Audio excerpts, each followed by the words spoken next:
Now बात करते हैं आइगन वैल्यू और आइगन फंक्शन क्या होता है। जैसा मैंने अभी आपको बताया कि जब तक ये वेव पैकेट एक डेफिनेट एनर्जी लेवल पर बॉक्स के सेंटर से बॉक्स के एंड्स की तरफ ऑसिलेट करेगा तो इसकी एनर्जी टाइम के साथ पीरियोडिकली चेंज करेगी, यानी कि वो टाइम से इंडिपेंडेंट होगी, और इसकी स्ट्रेंथ भी पीरियोडिकली टाइम के साथ चेंज करेगी, यानी कि इसका वेव फंक्शन भी टाइम इंडिपेंडेंट होगा। क्लियर? नाउ जब ये wave packet energy level E1 से एनर्जी लेवल E2 में जंप करेगा तो इसकी एनर्जी इंक्रीज करेगी और इस वेव पैकेट की स्ट्रेंथ भी इंक्रीज करेगी, यानी कि इसकी जब पोजीशन चेंज हो रही है, ये एनर्जी लेवल E1 से एनर्जी लेवल E2 में जा रहा है तो इसकी एनर्जी इंक्रीज कर रही है और इसकी वेव फंक्शन भी इंक्रीज कर रहा है। तो वेव फंक्शन टाइम पोजीशन के चेंज होने से चेंज कर रहा है और एनर्जी भी पोजीशन के चेंज करने से चेंज कर रही है, राइट? तो ये जो एनर्जी की वैल्यूज आ रही हैं E1, E2, E3, En, ये वेव पैकेट इस वन डायमेंशनल पोटेंशियल बॉक्स के अंदर एनर्जी की डेफिनेट वैल्यूज लेगा।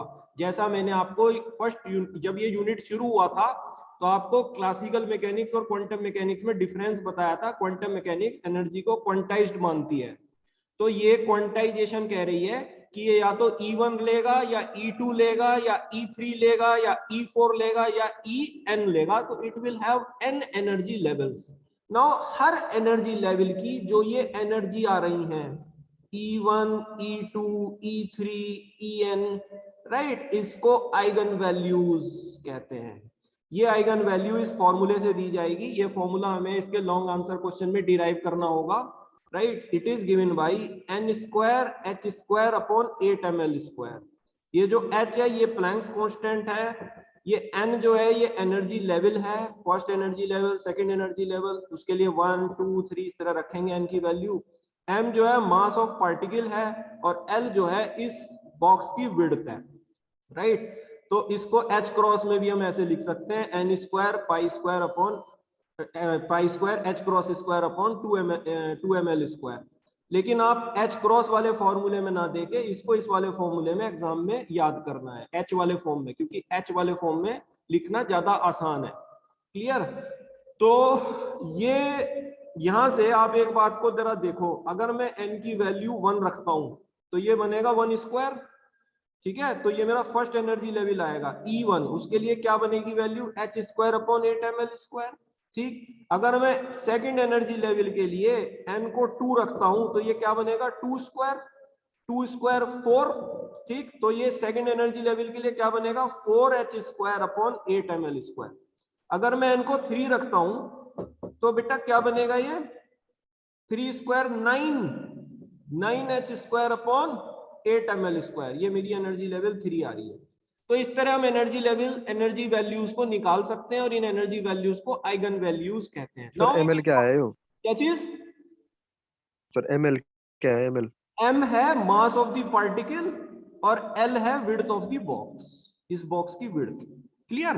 तो जैसे मैं एनर्जी लेवल में ये n रखता चला जाऊंगा वैसे वैसे मेरी एनर्जी की वैल्यूज आती जाएंगी, ये वाली वैल्यूज। इन वैल्यूज को आइगन वैल्यूज कहते हैं। नाउ इसमें एक इंपॉर्टेंट बात है, देखो अगर मैं 1 रखता हूं तो ये 1 रहेगा, अगर मैं 2 रखता हूं तो ये 4 रहेगा। बेटे 4 माइनस 1 कितना होता है 3, तो यानी कि ये गैप जो है आएगा 3h square upon 8ml square का गैप है इन दोनों के बीच में। ये बात सबको समझ में आ रही है? अगर मैं इसे 3 रखता हूं तो 3 का स्क्वायर 9, 9 माइनस 4 कितना होता है 5। तो इसका मतलब ये वाला गैप E3 और E2 के बीच में 5h square upon 8ml square है। अगर मैं n को 4 रखता हूं तो 4 का स्क्वायर कितना होता है 16, 16 माइनस 9 कितना होता है 7। तो E3 और E4 के बीच में, E4 सपोज कहीं यहां होगा, ये gap 7h square upon 8ml square आ रहा है। यानी कि क्या कंक्लूजन आ रहा है कि इन एनर्जी लेवल्स के बीच का गैप जैसे जैसे एनर्जी लेवल्स बढ़ रहे हैं, इंक्रीज कर रहे हैं और हम हायर एनर्जी लेवल की तरफ बढ़ रहे हैं, बढ़ता जा रहा है।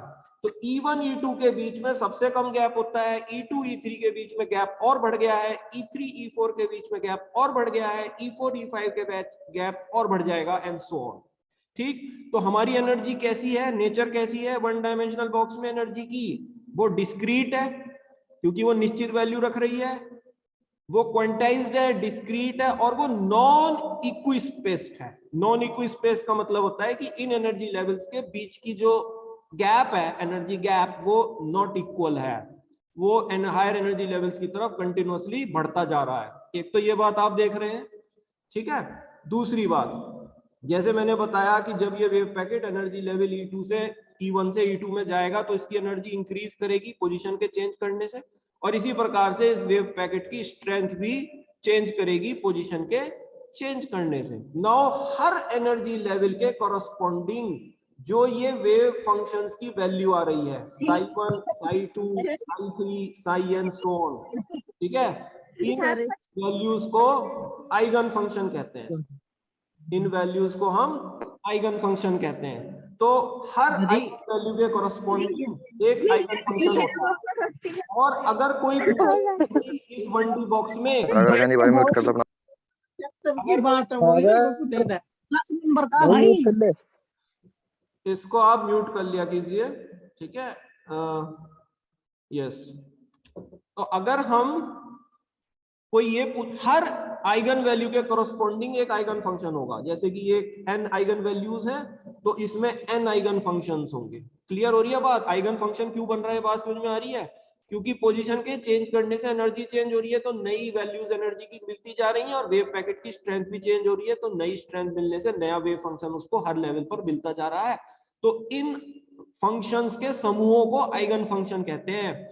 अगर कोई ये कहे कि फिर इस वेव पैकेट का पूरे बॉक्स में वेव फंक्शन क्या होगा, तो बेटे उसके लिए हमें इन सबका सम लेना पड़ता है। वो लीनियर कॉम्बिनेशन होगा इन सबका। लीनियर कॉम्बिनेशन मतलब psi1 plus psi2 plus psi3 plus psi4 plus psi5 and so on plus psi n, जो ये सीरीज बनेगी आइगन फंक्शंस की, उससे हमें इस वेव पैकेट का वेव फंक्शन मिलेगा इस 1D बॉक्स में। क्लियर हो गई यहां तक बात आपको? तो ये देखो, ये हमने nth आइगन फंक्शन दिखाया है, ये बेटे डेरिवेशन से आएगा। ये डेरिवेशन मैं आपको कल बताऊंगा क्योंकि वो लॉन्ग आंसर क्वेश्चन है, ठीक है। ये आइगन फंक्शन इस फॉर्म में आता है, √2/L sin n π/L x। L जो है विड्थ ऑफ द बॉक्स है, n जो है nth एनर्जी लेवल है। तो आज से अब आपकी नॉलेज एडवांस हो गई, ठीक। आज से 12th में जो आपने एटम के अंदर इलेक्ट्रॉन को रिवॉल्व होते हुए न्यूक्लियस के चारों तरफ देखा है, वो एक डेफिनेट एनर्जी लेवल में रिवॉल्व कर रहा है, आपको पता है। उसकी एनर्जी उस लेवल में कांस्टेंट होती है, ठीक। तो आज से जो तुम एनर्जी उसको बोलते थे, तुम क्या बोलते थे 12th में? एनर्जी वैल्यू तो बोलते हुए कि एक उस पे जो एनर्जी स्टेट पे होती है, उसको आज से आइगन वैल्यू कहना सीखो। क्या कहना सीखो? Eigen value.